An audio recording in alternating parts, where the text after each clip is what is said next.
Afectar y ser afectado. Saludos y bendiciones para todos ustedes, mis queridos amigos. Todos somos amigos. Existe entre nosotros una conexión interior profunda, ya manifiesta o potencialmente allí en el plano de la realidad interior. Donde todavía es solo una potencialidad, es ciertamente posible realizarla. Nuestro propósito es encontrar el núcleo de su ser real y por ende de su existencia real. La existencia real es luz y belleza. En la existencia real no hay nada que temer. La guía que les he dado en todos estos años los dirige paso a paso por el laberinto de sus ilusiones, el laberinto de sus miedos ilusorios a la vida, al ser. Todos los pasos que dan para evitar reconocer que ustedes, de hecho, experimentan este ser ilusorio, los enajenan de su núcleo, de su verdadera existencia en la dicha, en la que saben que no hay nada que temer. Pero deben atravesar el miedo para descubrir que es una ilusión y para decidir si desean o no seguir viviendo con la ilusión. Renunciar a ella requiere esfuerzo y la disposición a cambiar y aventurarse con modos desconocidos de vivir y de ser. ¿Cuál es el miedo, amigos míos? Este existe en muchas formas y variaciones, pero hay un común denominador. Temen los aspectos destructivos y demoníacos de las partes temporales y distorsionadas de su ser interior. Su conciencia, en su separación, no puede reconciliarse con estos aspectos destructivos. No puede ni sabe cómo aceptarlos. Tiene miedo de ser abrumada por las energías destructivas solo porque nunca las ha aceptado.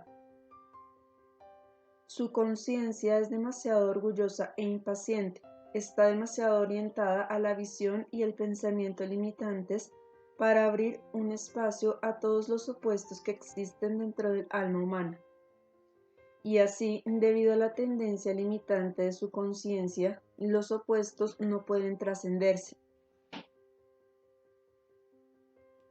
Solo cuando la distorsión se acepta plenamente puede transformarse de vuelta a su estado original, a la hermosa fuerza creativa que los llena de energía y les da poder y dicha.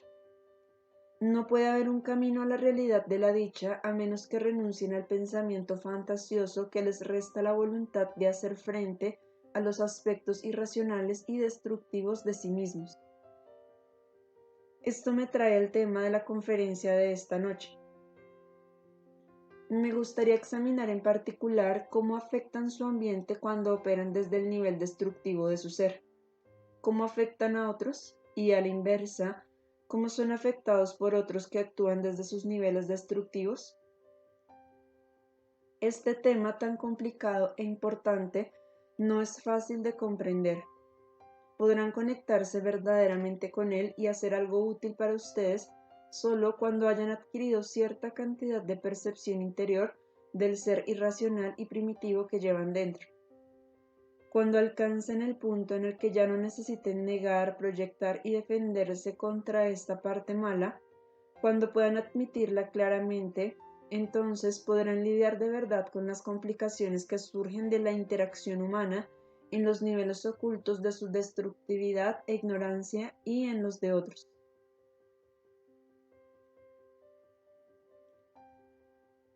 Todos los seres humanos sufren de un conflicto y un dolor básicos.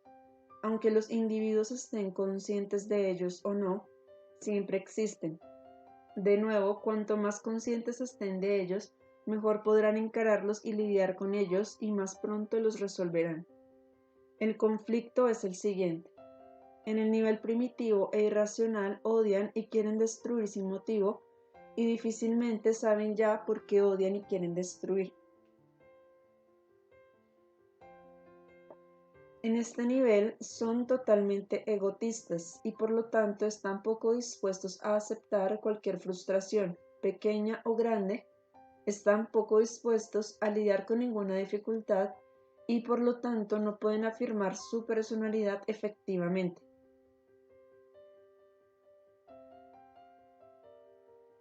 Cualesquiera que sean las razones, el odio irracional y el deseo de destruir existen en todos y cada uno de los seres humanos. Se las arreglan para no estar conscientes de su odio y su destructividad, y esa es la raíz de todas las enfermedades y sufrimientos emocionales. A medida que progresan en la disciplina de encararse, se vuelven más capaces de aceptar su destructividad y trascenderla. Al volverse más conscientes, también deben lidiar con la confusión de su culpa. La culpa oculta es devastadora porque crea un círculo vicioso por sí misma que mantiene la destructividad. Cuanto más culpables se sienten, más ocultan lo que los hace sentir culpables y menos capaces se vuelven de disolverla y transformarla. Esta incapacidad a su vez aumenta la culpa. Cuanto más se ocultan de sí mismos, más se frustran y se privan de lo buena que debe ser la vida. Por ende, se enojan más y se vuelven más destructivos. Aunque no se manifieste en actos abiertos, su llamada culpa inconsciente los lleva a acciones y actitudes de odio manifiesto que rechazan a otros y a la vida y al bien de ser. Ahora bien, ¿cómo ha de manejarse esta culpa? Hay dos escuelas básicas de pensamiento que han existido a lo largo de todas las edades. Una dice que no son responsables de sus sentimientos ni de sus actitudes no manifiestas, que solo son responsables de sus acciones. Así que, si odian y desean matar y destruir, no necesitan sentirse culpables de eso. La otra escuela de pensamiento dice que los pensamientos y las actitudes son realidades vivas y tienen un efecto en otros. Por lo tanto, existe una culpa verdadera que por estos pensamientos y actitudes. Además, debemos considerar si la tendencia oculta a ser destructivo puede no afectar sus acciones para nada. Acabo de decir que es impensable que el odio oculto no se manifieste de alguna manera, aunque la personalidad se abstenga de hechos activos. Refrenarse de amar y dar es también una acción. Con gran frecuencia, el odio negado se manifiesta en una pasividad aparentemente inofensiva que parece ser dirigida solo al ser. Pero el odio furioso subyacente evita actos de amor y de generosidad, evita que uno contribuya a la vida. Así pues, al final de cuentas, todos los actos fluyen de la sustancia y la energía subyacentes de la persona. Estas escuelas de pensamiento o enfoques aparentemente opuestos existen en todos y generan mucha confusión. ¿Cuál es verdadero? ¿Cómo manejan esta cuestión? Antes de que podamos hablar más de la interacción mutua entre seres humanos, esta cuestión debe aclararse. ¿Pueden ser ciertas ambas alternativas? ¿Son mutuamente excluyentes? Deben entender que su culpa por su ser primitivo destructivo es más destructiva que la parte mala misma. Deben aceptar esta parte de ustedes a fin de disolverla. También hay una vasta diferencia entre un acto abierto de destrucción y la existencia mental y emocional de este aspecto en la humanidad. Esto es cierto pese a lo que dije antes acerca de los efectos e influencias de las actitudes ocultas. Sin embargo, asumir la culpa autodestructiva y autoerosionante por la destructividad oculta empeora mucho las cosas. Debido a esta culpa se aniquilan y entonces se vuelven más destructivos, se prohíben vivir. No obstante, sus pensamientos, sus sentimientos, sus deseos y actitudes sí tienen poder. Pueden reconciliar estas verdades aparentemente opuestas solo mediante sus intentos honestos de volver consciente su destructividad sin justificarla con la destructividad o la limitación de otros. En el momento en que hacen esto, inactivan la destructividad sin negarla ni esconderla.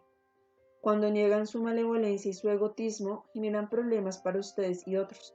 Por ejemplo, cuando están en la negación, necesitan culpar y acusar para hacer a otros responsables de lo que ustedes se sienten demasiado culpables para enfrentar francamente. Incluso ustedes que trabajan tan diligentemente en este camino, se enfocan en el mal real e imaginario de otros para negar el suyo propio. Distorsionan y exageran para falsificar. Lidian con medias verdades, pues lo que emplean como argumentos contra otros puede incluir elementos de un mal real en ellos, pero estos no son responsables del sufrimiento de ustedes. Su insistencia en que lo son es una profunda manifestación de dependencia y de negar la autorresponsabilidad. En efecto, ustedes dicen, Soy dependiente del mal de otros o de la ausencia de maldad en ellos. No es difícil ver el embrollo en que esto los mete. Si en un nivel semiconsciente lanzan este mensaje a la vida, en un nivel más profundo de su inconsciente deben pagar el precio y seguir hasta el final. Entonces también deben expresar a la vida: mi maldad es responsable del sufrimiento de otros. Así fluctúan entre la dependencia infantil con la ilusión de que son impotentes frente a las ofensas de otros y la omnipotencia con la ilusión de que otros son victimizados por la limitación de ustedes.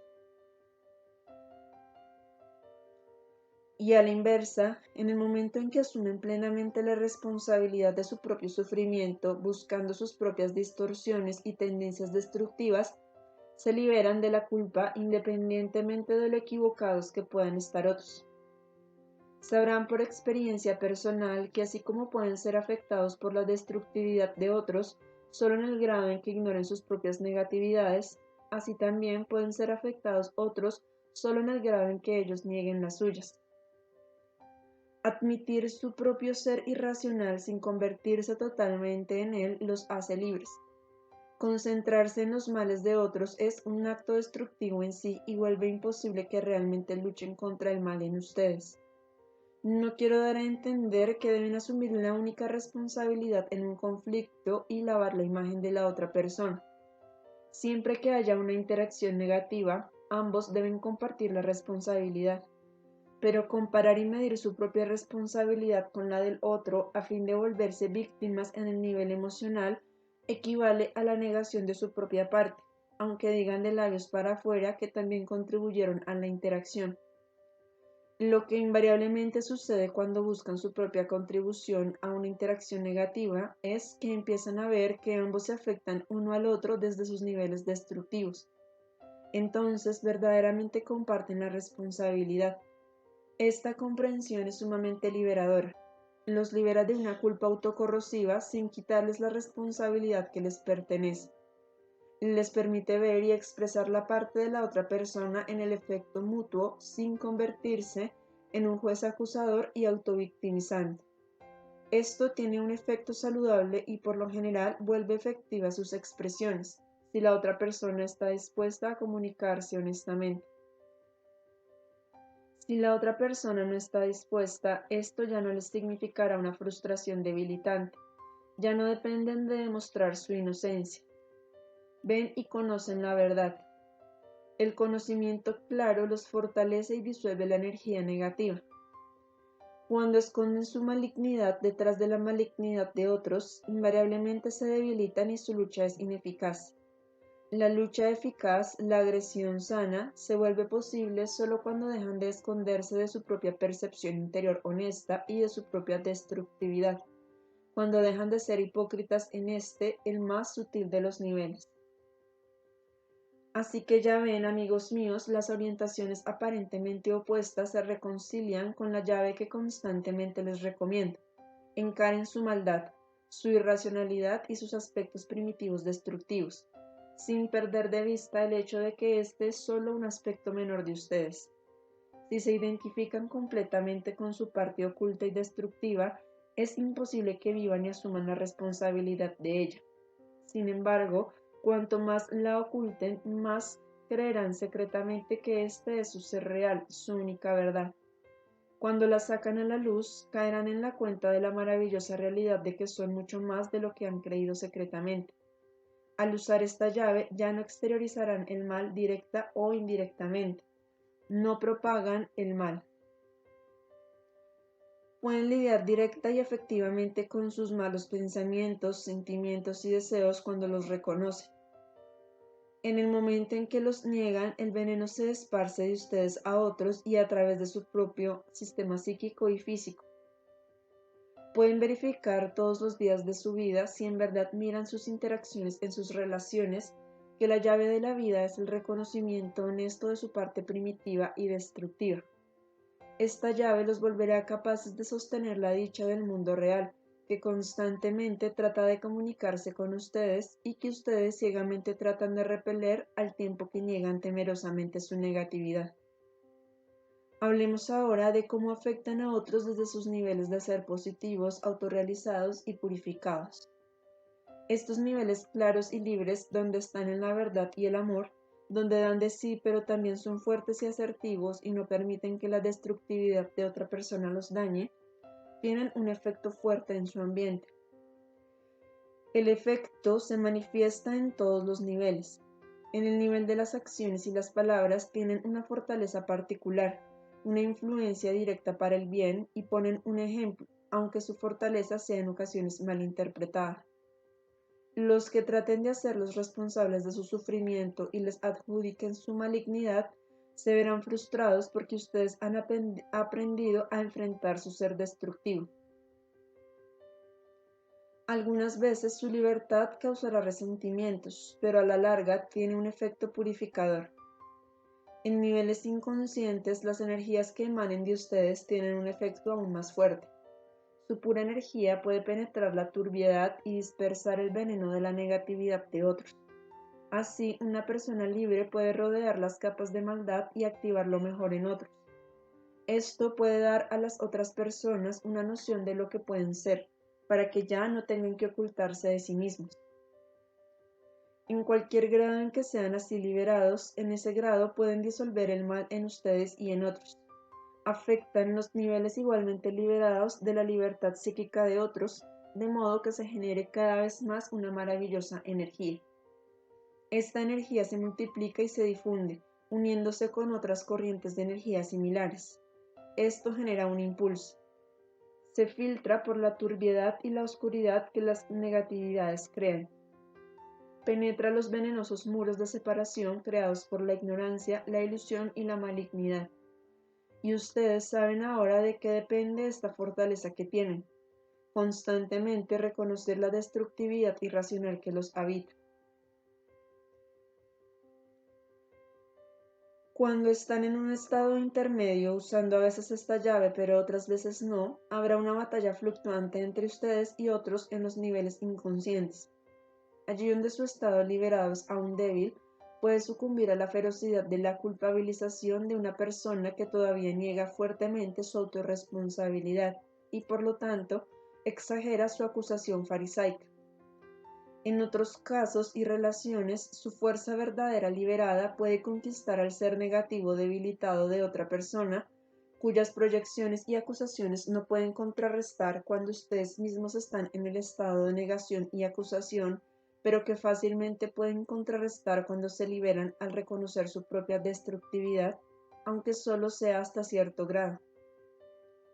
Cuando los niveles inconscientes de dos personas se afectan entre sí, deben tomarse en cuenta los estados variables y fluctuantes de ambos. En cualquier momento dado, el resultado es determinado por el grado en el que la llave de la vida es usada por cualquiera o por ambos. La guerra y la destrucción mutua es el resultado final de que dos entidades, naciones o individuos no usan la llave. Cuanto más usen esta llave y dejen de esconderse detrás de los males de otros, tanto más fortalecerán su ser entero y permitirán que su ser real se manifieste. Esto a su vez se combinará con los aspectos liberados de otros y los alentará, trascendiendo al mismo tiempo sus negatividades. De este modo los ayudarán a entender que sus aspectos negativos no son toda su realidad y a experimentar sus seres reales más allá de esas negatividades. Esta interacción no ocurrirá necesariamente por lo que digan, sino por cómo afectan su ser. Asimismo, lo que digan tendrá un impacto diferente. Cómo lo digan, cómo actúen y cómo lo sientan otros estará determinado por cuánto aceptan ustedes sus propias negatividades. De ese modo difundirán el bien. Su destructividad no reconocida y proyectada afecta inmediatamente a su contraparte en otros. La acusación mutua, la culpabilización farisaica, la compulsión de esgrimir argumentos contra el otro, todas estas tácticas evasivas generan la lucha y el conflicto, el dolor y la confusión. Ahora invirtamos el proceso. ¿Cómo son afectados ustedes por otros?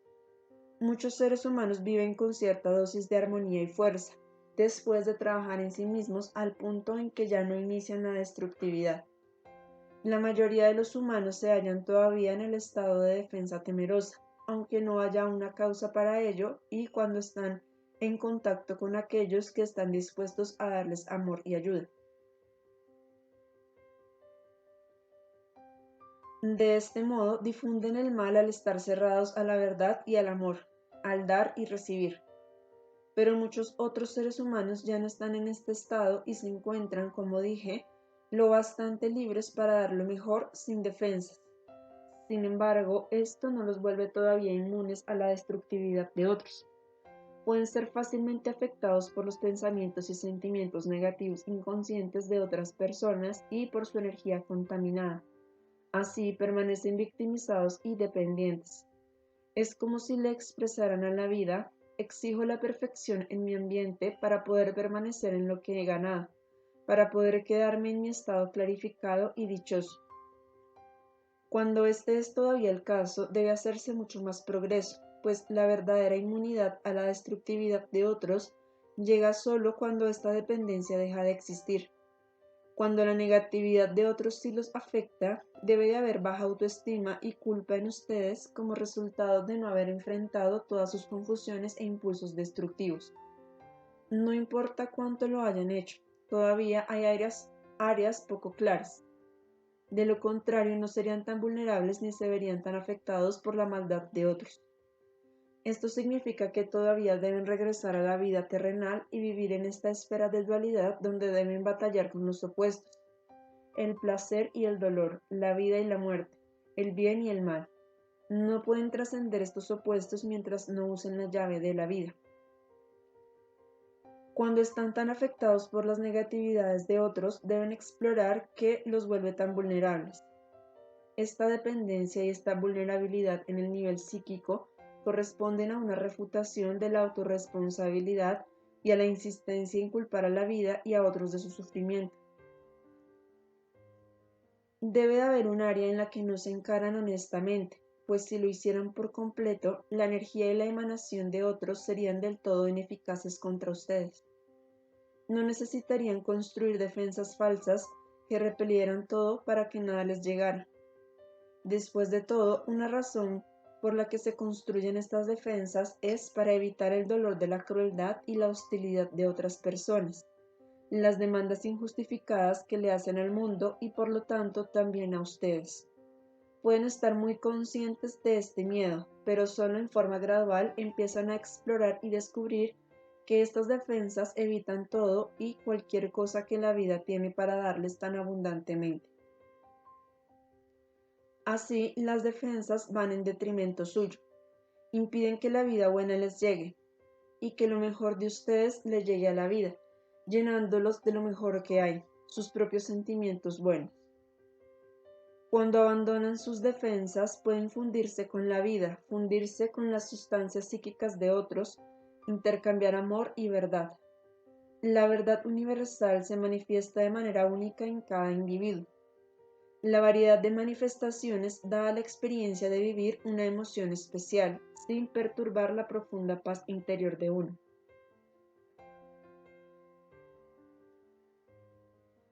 El flujo del intercambio los enriquece tan profundamente que no hay palabras para describirlo.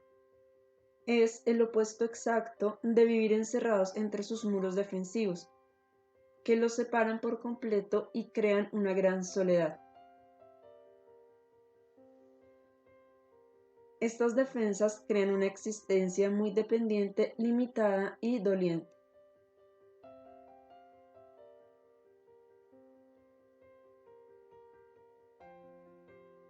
Por otra parte, no pueden vivir completamente expuestos como lo están ahora porque no han explorado los niveles de su ser donde culpan a otros por su malignidad, ya que ustedes evitan encararse a los suyos propios. En este estado son sumamente vulnerables, lo que podrían racionalizar con la orgullosa afirmación de que son sensibles. Pero esta sensibilidad no es la señal de una individualidad única en el sentido divino. Es una distorsión en sí misma y como tal innecesaria. En este estado sensible, todo los lastima y los penetra. Si no usan repetida y vigorosamente la llave que les doy, Necesitan absolutamente sus defensas destructivas que los dejan fuera de la vida. Les corresponde la tarea de encontrar un modo de ser en el que estén adecuada y realistamente defendidos, y no autodestructiva e irrealmente. La defensa realista y adecuada contra el mal de otros es la confrontación diaria, directa, determinada y completa del suyo propio. Las señales de su mal oculto siempre están ahí, en sus reacciones ansiosas, enojadas y confusas. Si dejan de alejar y racionalizar habitualmente lo que los perturba, podrían encontrar primero que están molestos por lo que otros les hacen, lo cual puede parecer o ser en verdad una injusticia. Pero no se queden en ese nivel, convenciéndose de que la acción de otros justifica y explica su malestar. Cuando se resisten a caer en esta tentación, están prestando atención a las lecciones y a las señales de la vida. En un día que pasen en un estado dichoso en el que no eviten la vida desde dentro y desde fuera, sino que más bien establezcan contacto con su ser más íntimo y por ende con todo el universo, en el que emanen alegría y tengan intercambios profundos y significativos con otros, sabrán que en ese día no se han defendido contra nada. Pero es posible que fueran afortunados en ese día de llegar a la esfera psíquica de una energía y conciencia espirituales fuertes, claras y liberadas. Ninguna destructividad inconsciente de otros los tocó.